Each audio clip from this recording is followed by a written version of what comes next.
दोस्तों नमस्कार, मैं स्वागत करता हूं आपका। जिस तरह से उत्तराखंड उत्तर प्रदेश से अलग एक राज्य बना आज से 22 साल पहले, उत्तराखंड और उत्तर प्रदेश में कुछ परिसंपत्तियों को लेकर के विवाद थे, जो अभी उत्तर प्रदेश सरकार और उत्तराखंड सरकार के द्वारा जो कहा गया कि हमने उनको हल कर दिया है। उसी संबंध में मेरे साथ में उत्तराखंड क्रांति दल, जिसने उत्तराखंड आंदोलन से लेकर के उत्तराखंड राज्य को बनाने में एक महत्वपूर्ण भूमिका अदा की। हालांकि आज ये ये जो राज्य दल है, हालांकि हादसे पे हैं, लेकिन मेरे साथ में शिव प्रसाद सेमाल जी हैं, जो केंद्रीय मीडिया प्रभारी हैं उत्तराखंड क्रांति दल के। सर, सबसे पहले स्वागत करूंगा आपका। उत्तराखंड सरकार और उत्तर प्रदेश सरकार के बीच में जो परिसंपत्ति जो बंटवारे को लेकर के अभी हरिद्वार में बैठक हुई और संभवतः सरकार ये कह रही कि वो बंटवारा हो चुका है। आपने कुछ सवाल उस पर उठाए हैं, क्या वो सवाल हैं, आपको क्या लगता है कि क्या वो सही नहीं हुए?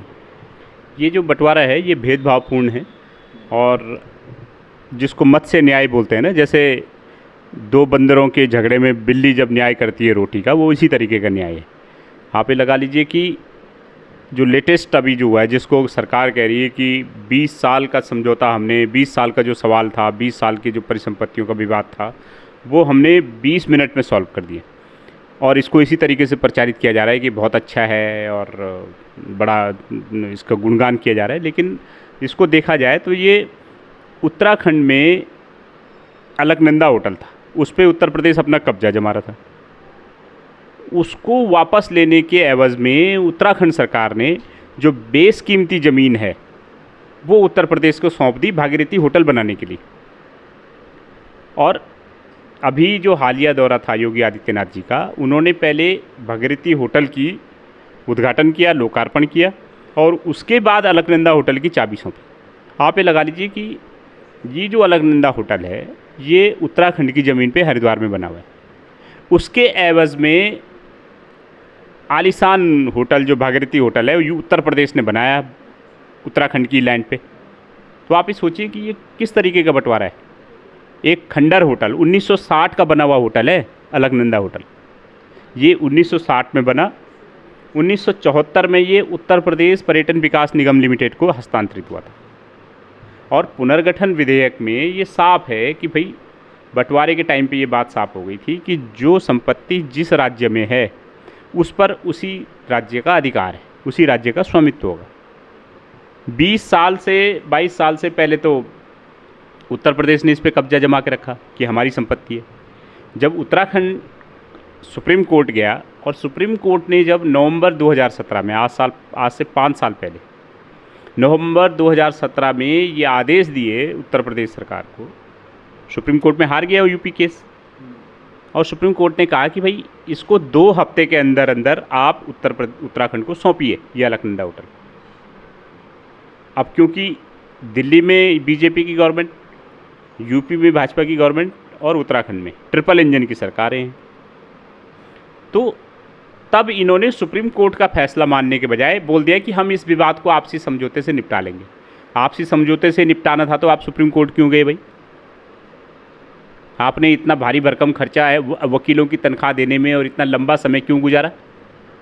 20 साल से अलकनंदा होटल में जो परिसंपत्तियां थी, जो कमाई हो सकती थी, वो बुरी तरीके से प्रभावित रही। क्यों ऐसा किया आपने? 20 साल तक आप केस लड़े सुप्रीम कोर्ट में, क्यों पैसा बर्बाद किया आपने? कहीं ना कहीं आपको लगता है कि जो उत्तर प्रदेश है वो उत्तराखंड पे कहीं ना कहीं हावी है? उत्तराखंड पे तो हावी नहीं है, उत्तराखंड के नेताओं पे ज़रूर हावी है। ये जो यहाँ जिनको हम अपना जनप्रतिनिधि बना के भेजते हैं दिल्ली वाले दलों में, ये जा कर के दिल्ली वालों के मुनीम बन जाते हैं, दिल्ली वालों की कठपुतलियाँ बन जाते हैं, दिल्ली के रिमोट कंट्रोल पे चलने लगते हैं। ये उत्तराखंड का बड़ा दुर्भाग्य वाकई है। उत्तराखंड ने पूरे देश भर में, विदेशों में उत्तराखंड के लोगों का नाम है। प्राइम पोस्टों पे हमारे यहाँ के लोग हैं, चाहे थल सेना ले लो, जल सेना ले लो, कैबिनेट में ले लो, भारत सरकार में ले लो, या साहित्य, कला, संस्कृति के क्षेत्र में ले लो। उत्तराखंड का अपना एक नाम है। यहाँ के जो सांस्कृतिक स्थल है वहाँ पूरे देश भर से लोग आते हैं। आजकल 4 धामों का आप देख ही रहो। उत्तराखंड की जनता और उत्तराखंड का मोराल और ये किसी भी मामले में कम नहीं है। लेकिन हमारे नेताओं ने, राष्ट्रीय नेताओं ने उत्तराखंड को गिरवी रख दिया। उत्तराखंड हमने तो अपना जनप्रतिनिधि बना के भेजा, तो जिनको हमने अपना जनप्रतिनिधि समझ के भेजा कि ये हमारी आवाज़ उठाएंगे, ये हमारे हितों का सौदा कर रहे हैं अपनी राजनीतिक इच्छा पूर्ति के लिए। उनको पता है कि अगर हमने नहीं करा तो उत्तर प्रदेश के मुख्यमंत्री जी हमको शायद हो सकता है मुख्यमंत्री पद से हटा देंगे, हमारा राजनीतिक भविष्य दांव पे लग जाएगा। इसीलिए ये अलकनंदा होटल का जो जीती हुई लड़ाई नवंबर 2017 में सुप्रीम कोर्ट ने हमारे हक में फैसला दिया, और उसके बावजूद आपने जो है हमारे हितों को गिरवी रख दिया। उसके बदले एक भागीरथी होटल बना करके दे दिया उनको। अलकनंदा की आपने बात की, क्या कुछ ऐसी परिसंपत्तियां और हैं उत्तराखंड में जिनमें लगता है कि आपको कि उत्तराखंड कहीं ना कहीं अपनी पैरवी नहीं कर पाया? भाई अलकनंदा होटल के आसपास की जितनी लैंड है वो लगा लो, हरिद्वार में जितनी लैंड है, जो ज़मीनें दरिया बुर्द हो गई हैं, दरिया बुर्द आप जानते होंगे, जो ज़मीनें ये बताया जाता है कि इस ज़मीन का कोई अस्तित्व नहीं है, दरिया बुर्द ज़मीनों को यूपी कह रहा है कि साहब ये उत्तराखंड का स्वामित्व है। और जो बेशकीमती ज़मीनें हैं, जो पॉस्ट लोकेशन की ज़मीनें हैं, उसको यूपी कह रहा है कि ये हमारी ज़मीन है, और उत्तराखंड भी बोल रहा है कि हाँ साहब ठीक है। तो इस पे तो जो मुख्यमंत्री धामी जी हैं और उनकी काफ़ी वाहवाही जो लूटी जा रही है, तो आप उस पर क्या कहेंगे? देखिए ये प्लांटेड खबरें हैं, विज्ञापनों के जरिए माहौल बनाया जा रहा है, और हमारा आप जैसे जिम्मेदार मीडिया से भी, मीडिया जगत के भाइयों से भी यही अनुरोध है कि आप वो खबरें ज़रूर चलाइए जो सरकार कहती है, एज इट इज़ चलाइए। विज्ञप्ति कोई मिलती है उसको पूरा हूबहू चलाइए, वो कोई वीडियो बना के देते हैं पूरा चलाइए, लेकिन आप ज़रा धरातल पे जा कर के एनालिसिस भी तो करें। हमने आरटीआई लगाई है, हमने पूरा ब्यौरा मांगा है भाई कौन कौन सी संपत्तियां आपने दी और क्या कागज़ पत्तर हुआ, क्या क्या आदान प्रदान हुआ, सवाल जवाब का क्या प्रस्ताव था, क्या आपत्तियां थी, सब मांगा है। आने वाले समय में हम इस पर भी प्रेस करके और अच्छा खुलासा करेंगे, आप देखना। तो हमारा मीडिया के साथियों से भी यही कहना है और सारे लोगों से कहना है, चाहे वो पार्टी का कार्यकर्ता हो, कि इसमें पार्टी को बचाने की बात मत कीजिए, इस राज्य को बचाने की बात कीजिए। अलग राज्य बना के फ़ायदा क्या है जब आपने यूपी के हाथों में गिरवी रख देना है इस राज्य को। तो इसके हक हकूक़, इसके हित अगर आपने उत्तर प्रदेश के हाथों, दिल्ली के हाथों गिरवी रख देने हैं, हरियाणा के लोगों के हाथों गिरवी रख देने, राजस्थान के लोगों के हाथों गिरवी रख देने, तो राज्य बनाया क्यों आपने? यहाँ के लोगों को रोज़गार मिले, आप रोज़गार हरियाणा और राजस्थान के लोगों को दे रहे हो। यही एम्स में 700 लोगों की भर्तियाँ हो गई, FRI में आपके सैकड़ों लोगों की भर्तियाँ हो गई हरियाणा के लोगों की, एम्स में राजस्थान के 700 से ज़्यादा लोग लग गए।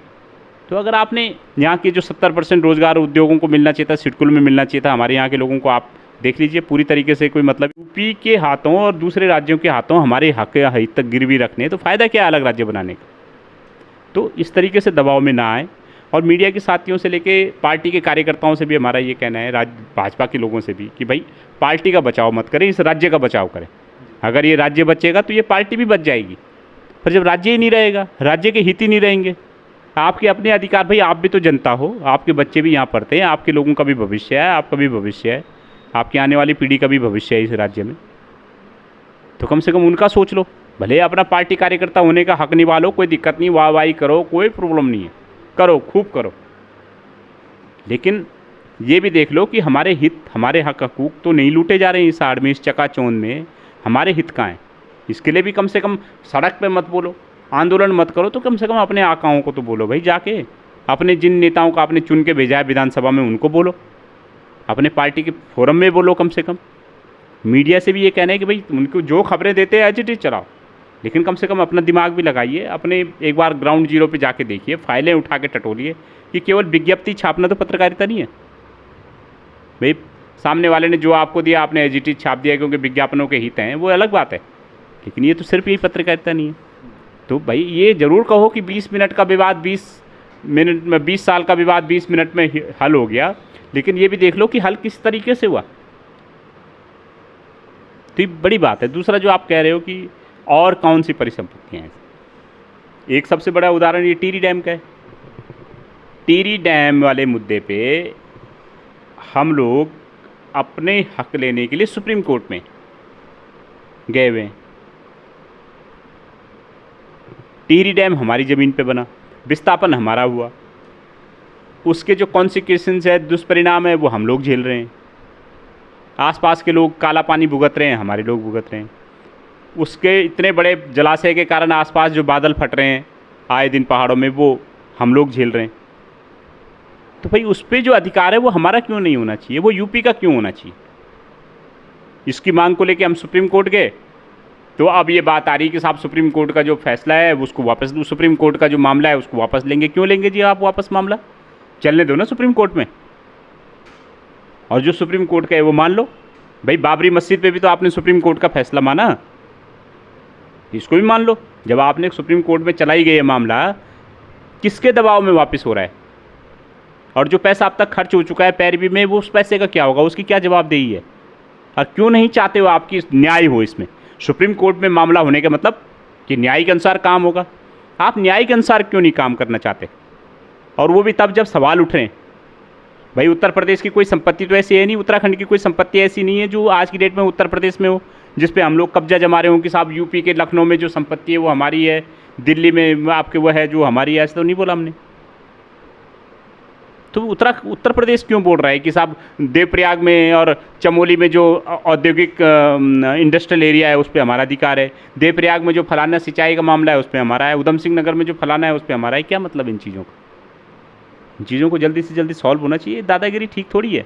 किस लॉजिक से, किस तर्क से आप अपना अधिकार जमा रहे हैं, ये भी तो स्पष्ट करो। और जब हम सुप्रीम कोर्ट जा रहे हैं, जब आपको लगा कि हम हार गए, भागीरथी अलकनंदा होटल का प्रकरण हार गए, तब तुम बोल रहे हो बातचीत करेंगे। तो बातचीत पहले कर देते यार, कोई जंगल राज थोड़ी है। ये तो ऐसा हो गया कि पहले जैसे दो राजा लड़ते थे और जब लगा कि अब ये हारने वाले हैं तब बोलते हैं अच्छा जी संधि कर लो। ये क्या बात हुई यार? आप पहले बोलते कि संधि करनी है, पहले करते ना समझौता। 20 साल आपने सुप्रीम कोर्ट में गंवा दिए। जब सुप्रीम कोर्ट ने ऑर्डर दे दिया कि दो हफ्ते के अंदर संपत्ति वापस करो, तो अब आप बोल रहे हो, अब आप क्योंकि बड़े भाई हो, आप न्याय के मामले में तो हार गए, अब आप धौंस में आ रहे हो कि साहब आपसी बातचीत करेंगे। क्या मतलब इन चीज़ों का? न्याय पे हमको भी भरोसा है, सुप्रीम कोर्ट में जो होगा देखा जाएगा। आप क्यों चाहते हो कि सुप्रीम कोर्ट से केस वापस ले लिया जाए? चलने दो। तो ये जो दबाव में लेने की पॉलिटिक्स है ये नहीं होनी चाहिए। TLDC टिहरी डैम, इस पर हमारा अधिकार है क्योंकि हमारे राज्य में बना है, तो इसलिए हमारा अधिकार होना चाहिए। ऐसे ही यहाँ पे उधम सिंह नगर में 3 जलाशय हैं भाई, नानक सागर है, धौरा है, बेगुल जलाशय है। अब वो हमारी ज़मीन पे है उत्तराखंड में, उसका जो भी नफ़ा नुकसान होना चाहिए हमको होना चाहिए ना। जब आपने एक बार तय कर दिया राज्य बनाते समय कि जो संपत्ति जहाँ पर है वहाँ पर उस राज्य का अधिकार है, जो देनदारी है वो ले लो आप, हमारी तरफ कुछ पड़ता है आपका ले लो, टिहरी डैम में आपका कुछ खर्चा हुआ है तो ले लो। अब यूपी का प्रस्ताव है कि साहब उन जो जलाशय हैं उन पे हमें पर्यटन गतिविधियों का अधिकार दे दो। ऐसा क्या है यार? जो आपने एक बार बंटवारा कर दिया तो साफ सीधे मन से आप बंटवारा मानिए भी तो सही। जो सेवा शर्तें जिनके अधिकार में आपने बंटवारा किया जिसके अनुसार वो मान लीजिए।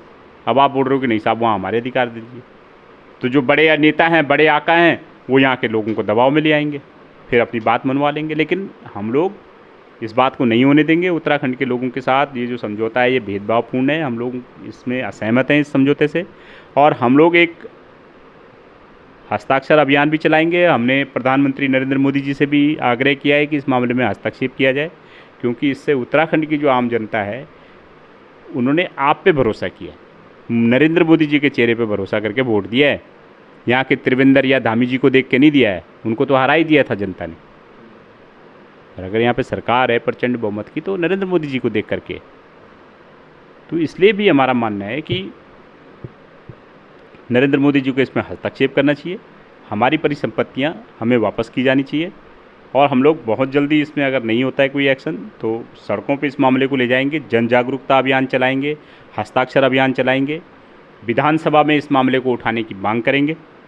तमाम जो विधायक हैं उनसे हस्ताक्षर अभियान करते हुए उनसे मांग करेंगे कि इस मामले को लेकर के विधानसभा में आवाज़ उठाएं। और ये जो जन जागरूकता और जन अभियान हम चलाएंगे, पब्लिक को जब ये पता चलेगा कि कितना उनके साथ छल हो रहा है तो इसका जो नुकसान होगा ये भाजपा का होगा। तो इसलिए हमारा कहना है कि अगर आप चाहते हैं कि इसका आपको नुकसान खामियाजा ना उठाना पड़े तो इस पर जितनी जल्दी हो सके इस तरीके का जो दुराग्रहपूर्ण आपका समझौता है इसको तत्काल निरस्त किया जाए और न्यायपूर्ण समझौता हो। बहुत बहुत धन्यवाद सर।